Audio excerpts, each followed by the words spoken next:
땅을 차지하기 이전에 그곳에 살고 있었던 민족에 관해 구약 성서의 기록은 다양합니다. 한편에는 헷족, 기르가스족, 아모리족, 가나안족, 브리스족, 히위족, 여부스족족 등 총 7개 족속이라고도 하고, 다른 한편에서는 기르가스족을 뺀 6개 족속 또는 기르가스족과 브리스족을 뺀 5개 족속이라고도 합니다. 한편 창세기에서는 위에서 본 7개 족속에서 가나안족과 브리스족을 빼고 아르키족, 신족, 아르왓족, 스말족, 하맙족 등을 포함해 모두 10개 족속을 합쳐서 가나안족이라 칭하고 있기도 합니다. 실제로 가나안은 젖과 꿀이 흐르는 땅이라 할 만큼 비옥한 농경지대에 위치해 정착하고자 유랑하는 민족의 선망의 지경이었습니다. 또 이곳은 고대 나일 문명과 메소포타미아 문명의 접점에 위치해 두 문명 간 충돌 및 이해에 따라 끊임없는 전쟁의 장이 되기도 했습니다. 가나안의 선조는 아라비아에서 이주한 셈계 민족이 주류를 이루고 있는데, 같은 셈계 이스라엘이 가나안에 이주했을 당시 농경, 도시, 상업생활을 통해 이미 고도의 문명을 창조하고 있었습니다. 이 땅에 재립한 이스라엘은 군사적으로 성공해 가나안에 정착하게 되지만 문화적으로는 오히려 가나안인으로부터 적지 않은 영향을 받았는데, 특히 종교적으로 바알 숭배 영향을 많이 받았습니다. 일반적으로 가나안의 경계는 넓은 의미로 팔레스타인과 남부 시리아 지방을 가리키며 좁은 의미로는 내륙 지방을 제외한 해안 지방을 가리킵니다. 여기서 가나안인이 숭배한 종교는 대개가 다신교였습니다. 이를테면 외국으로부터 유입된 신을 제외하고 하늘, 땅, 폭풍 등의 자연현상을 신격화한 존재들을 형상화해 신으로 믿고 있었는데, 이들의 종교관념은 때마다 유일신 간의 이스라엘과 융화되거나 대립되는 양상으로 전개됩니다. 대표적인 우상이 바알을 위시해 이슈타르, 몰렉 등이었습니다.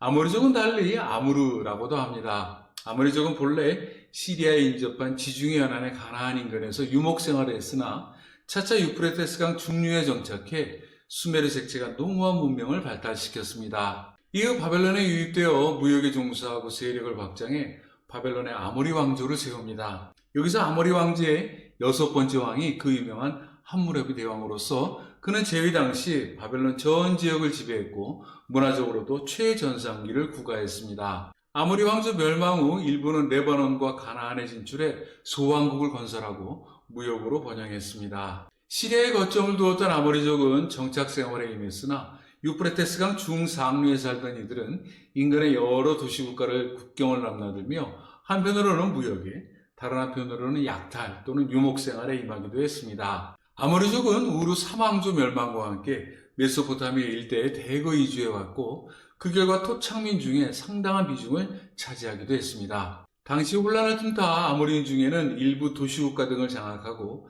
한때 시리아 남부에 아모리 왕국을 세우기도 했는데, 다만 지리적으로 지중해와 오론테스강으로 에워싸인 산악지대에 고립되어 있었습니다. 따라서 도시화되고 농경 문화를 꽃피운 주변 왕국과 단절된 채 주민들도 산재해 대개 방목생활을 주로 했습니다.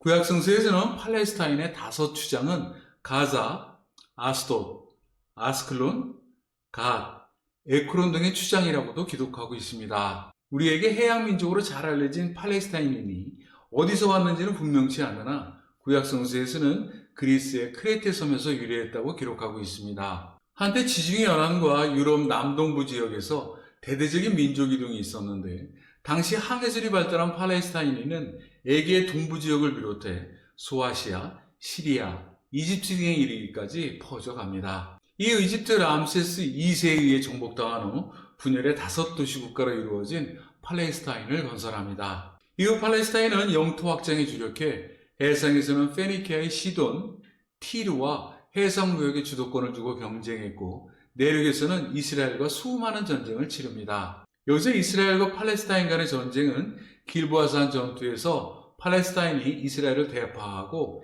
이스라엘 초대왕 사울과 그 아들들을 전사시킴에 따라 한때 북부와 중부 이스라엘을 지배하여 두기도 했습니다. 그러나 다윗이 이스라엘 왕으로 즉위한 후 이스라엘과 계속되는 전쟁에서 패해 점차 세력이 약해집니다. 또한 다윗을 계승한 솔로몬은 이집트와 정략적으로 연대해 팔레스타인을 더욱 무력하게 만듭니다. 팔레스타인은 이스라엘 분열 왕국 시대에 북이스라엘의 왕위 쟁탈전에 개입하기도 하고 남유다의 조공을 바치기도 하면서 한때 억압되어 있다가 아시리아가 부흥한 이후 이에 맞서기 위해 이스라엘과 적대 관계를 청산하기도 합니다. 팔레스타인은 아시리아 세력이 강대해지는 과정에서 그들에게 예속되었다가 차례로 이집트, 바벨론, 페르시아, 그리스 등의 지배를 받던 후 역사에서 자치를 감추게 됩니다. 팔레스타인은 이스라엘과 역사적 종교적으로 밀접한 관계에 있었습니다. 그들이 숭배하는 신은 도시국가마다 달랐는데 곧 가자와 아스돗에서는 다곤을,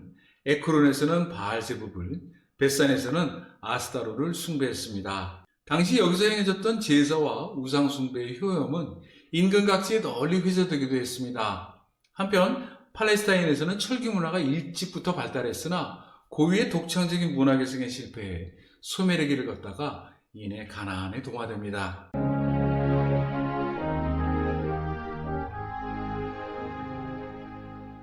아람인은 초기 유목 생활을 하다가 메소포타미아 북부에서 시리아에 걸친 지역에 걸쳐 정착했습니다. 이곳은 이집트, 히타이트, 메소포타미아를 연결하는 지리적 요충지였기에 이후 고대 오리엔트 무역을 좌우하는 상업도시 국가로 발달합니다. 그러나 아람인은 문화적 독자성이 결여되어 정치적으로 통일을 이루지 못한 채 아시리아에 흡수됩니다. 그럼에도 아람인은 아시리아 정복된 후에도 아시리아, 페르시아 제국의 무역에 상당한 영향을 미쳤습니다. 아모리인과 동시대에 유령하던 아람인이 본격적으로 등장한 때는 시리아와 메소포타미아 지역에 나라를 세우면서부터입니다. 그런데 시리아 지역에 아람이 건립된 때는 이스라엘이 사울왕을 중심으로 강력한 중앙집권 체제에 들어가던 때였습니다. 결국 이스라엘과 아람은 저마다의 세력을 보존하기 위해 이후 치열한 전쟁을 불사하게 됩니다. 전성기 때 아람은 다마스커스의 시리아 및 갈릴리 호수와 요단강 상류 동쪽의 약소국으로 마아갓을 속국으로 삼아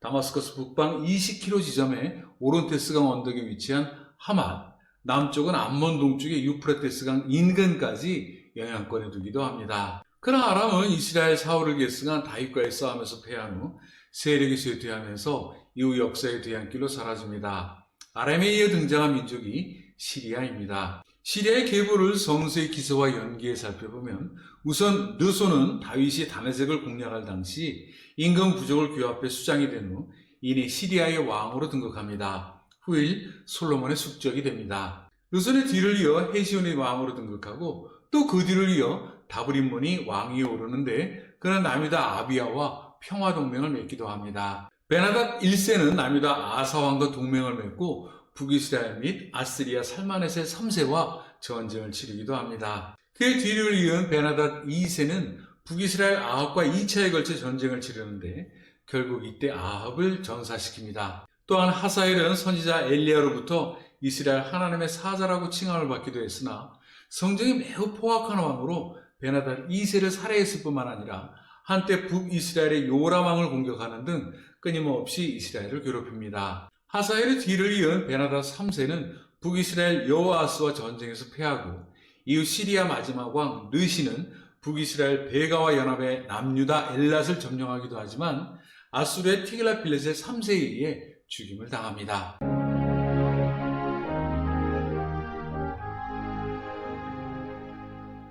모압 적은 암몬인과 한 혈통을 이룹니다. 모압은 끝까지 이스라엘의 적으로 남아있다가 이스라엘 사울과 다윗에게 격파되었습니다. 한때 모압왕 메사는 각각 10만 마리의 새끼양과 순양의 털을 북이스라엘 아합에게 조공으로 바치기도 했습니다. 그러나 아합이 죽은 뒤 이내 이스라엘과 대항해 전쟁을 일으키고 독립국가를 건설합니다. 사해 동편에 위치한 모압의 기원은 분명치 않으나 한때나마 강력한 세력을 형성했을 것으로 추정하고 있습니다.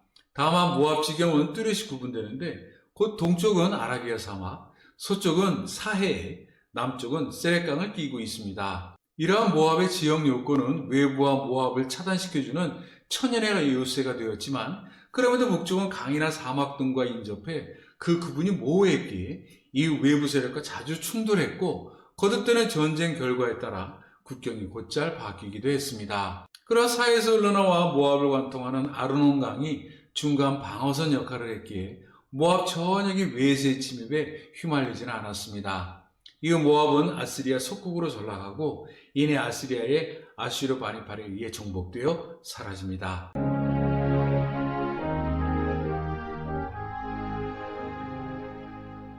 사해 남단에 위치한 에돔족의 기원은 불분명합니다. 다만 팔레스타인을 사이에 두고 아시리아와 이집트가 약화전 때에 대동해 이후로 전성기를 구가했을 것으로 추정하고 있습니다. 이러한 상황은 요단강 동편의 공통된 현상으로 에돔을 비롯해 모압과 암몬 역시 동일합니다. 에돔은 붓다는 뜻을 지니는데 왜냐하면 이 지역의 산악지대가 붉은 사암으로 이루어져 있기 때문입니다. 에돔은 이스라엘에 비해 왕권 제도가 비교적 늦게 확립되었지만 이스라엘의 사울이 에돔을 격파한 사실로부터 에돔은 최소한 이스라엘과 군사적으로 대등할 정도의 세력을 갖추고 있었을 것으로 보입니다. 그러나 에돔은 전성기 이스라엘에 맞서 있기에 때마다 항상 이스라엘에 예속되어 있었습니다.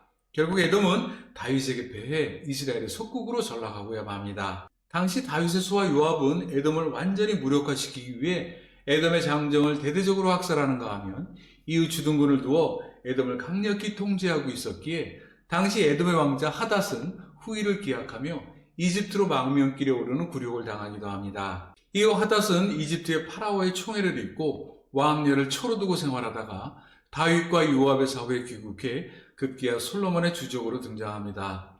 에돔은 아시리아 및 바벨론의 속국으로 전전하다 이후 페르시아에 의해 멸망합니다.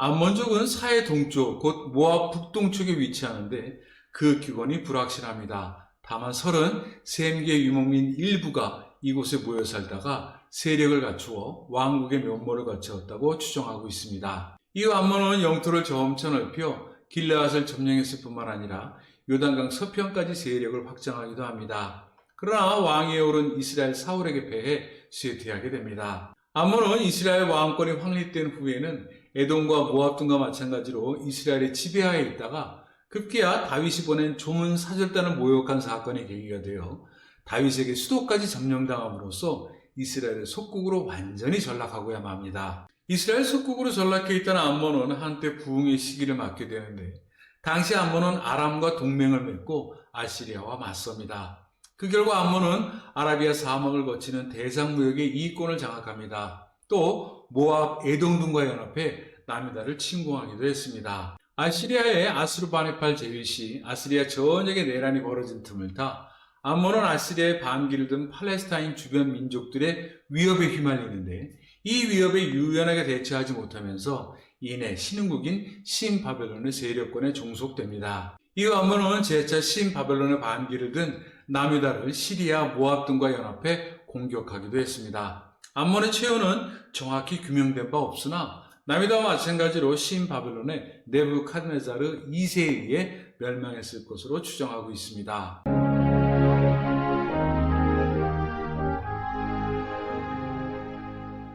고대 이집트 문명은 나일강 하류에서 번성한 문명으로서 최전성기에는 나일강 삼각주 델타 남부의 멤피스까지 세력을 뻗치기도 했습니다. 이후 이집트는 약 3000년 가까이 존재했으나 알렉산더 대왕의 점령으로 막을 내립니다. 이집트 문명은 나일강에 기반을 둔 곧 관계를 기반으로 탄생하고 번영했습니다. 유명한 그리스 역사가 헤로도토스가 이집트를 나일강의 선물이라고 부르고 있는 것은 이 때문입니다. 이집트 영토의 대부분은 북아프리카에 위치해 있으나 시나이 반도는 남서아시아에 위치합니다. 또 이집트는 지중해와 홍해 해안선이 있으며 서쪽으로는 리비아와 남쪽으로는 수단 그리고 동쪽으로는 팔레스타인의 가자 지방과 이스라엘을 마주보고 있습니다. 고대 이집트 문명은 흔히 남북국 두 개의 왕국으로 구분되며 나일강은 남쪽에서부터 지중해를 향해 북쪽을 향해 흐르고 이집트 인구는 대부분 나일강을 둘러싸고 집중되어 있습니다. 고대 이집트는 유구한 역사만큼이나 수많은 왕조가 명멸한 세기를 보유하고 있습니다.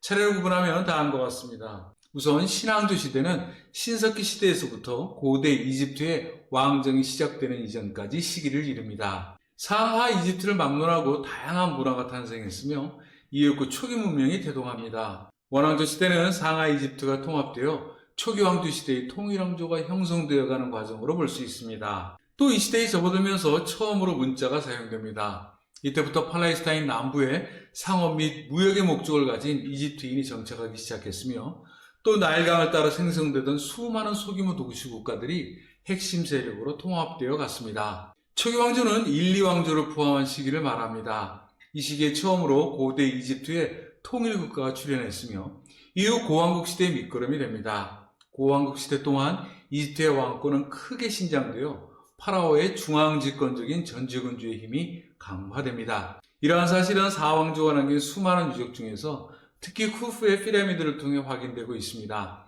이 시대 왕은 신과 동일하게 격상되었고 이후 파라오의 신격화와 피라미드 건설 등으로 상징되는 고왕국 시대는 약화되어 결국 왕권은 붕괴되고 제1중간기를 맞이합니다. 고왕국 시대를 통해 이집트는 피라미드 등 화려한 건축물을 남겼습니다. 그러나 이후 지방 세력가들은 점차 파라오의 권위를 위협했고 말기에는 혼란기가 계속되다가 결국 왕조의 정통성 자체가 무너집니다. 이후 제1중간기까지 권력 장태를 위한 끊임없는 혈투가 계속됩니다. 중왕국 시대를 거쳐 제2중간기는 중왕국 시대가 끝난 후 신왕국 시대가 시작될 까지의 혼란의 시기들을 말합니다. 이 당시 힉소스인이 침략하는 등의 사건들이 있었는데 구약성서에서 요셉이 이집트의 총리로 있었던 시대가 바로 이때가 됩니다. 신왕국 시대는 때때로 디집트 제국이라고도 불리며 가장 번영한 시기였는데 그 세력이 절정을 이룬 때이기도 했습니다.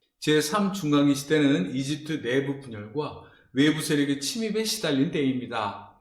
이집트 사제단은 테베의 상이집트를 중심으로 독자 세력을 구축했으며 하이집트에서는 리비아인들이 세력을 구축했습니다. 리비아인의 통치 이후에는 대략 80년 넘게 누비아인의 통치가 시작됩니다. 이후 누비아인의 시대가 끝나고 말기 왕조 시대가 도래했지만 이 왕조는 독자적인 왕조가 아니라 아시리아의 도움에 따른 명목상의 왕조에 불과했습니다. 곧 말기 왕조 시대에는 제3중간기 시대가 끝난 후부터 알렉산더 대왕에게 점령되기 전까지의 기간이 됩니다. 아시리아의 원조로 왕조 유지에 성공한 이집트는 이후 약 100년간에 걸쳐 평화를 되찾습니다. 그러나 페르시아의 침략으로 재차 100년 넘게 점령당하지만 이윽고 독립을 쟁취합니다. 이후 끊임없는 권력 쟁탈에 시달리다가 페르시아의 재침공으로 인해 끝내 멸망에 이르게 됩니다.